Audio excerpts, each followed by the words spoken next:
If you've been through a SOC 2 audit before, you are well aware of how tedious and time-consuming it can be for your team and yourself.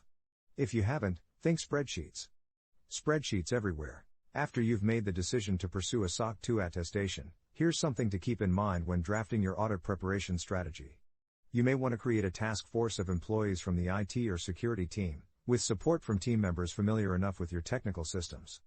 Having an executive or manager own this process with the team will also be hugely beneficial. The SOC 2 process requires commitment, and team members may need to take time away from their other tasks to focus on preparing for an audit.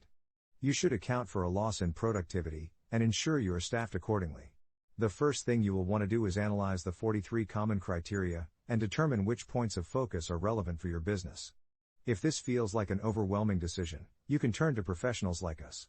Once you know what to focus on, it's time for control creation, mapping, validation, and adoption. At this stage, you will create and adopt controls that are relevant to your business, determine which systems and business processes need to conform to them, and validate the mapping between your controls and criteria requirements. The next step is to fill in the gaps, purchase and implement security tools and services to improve your security and business processes.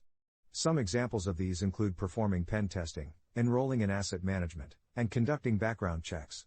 At the same time, you should be gathering evidence to show that you are accurately compliant with all relevant controls, writing policies, and documenting procedures that explain how certain controls are satisfied.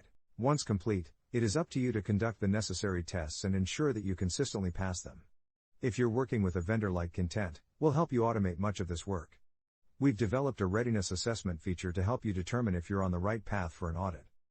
When you're ready, it's time to select an auditor. In our next video, we will talk about how to choose your auditor.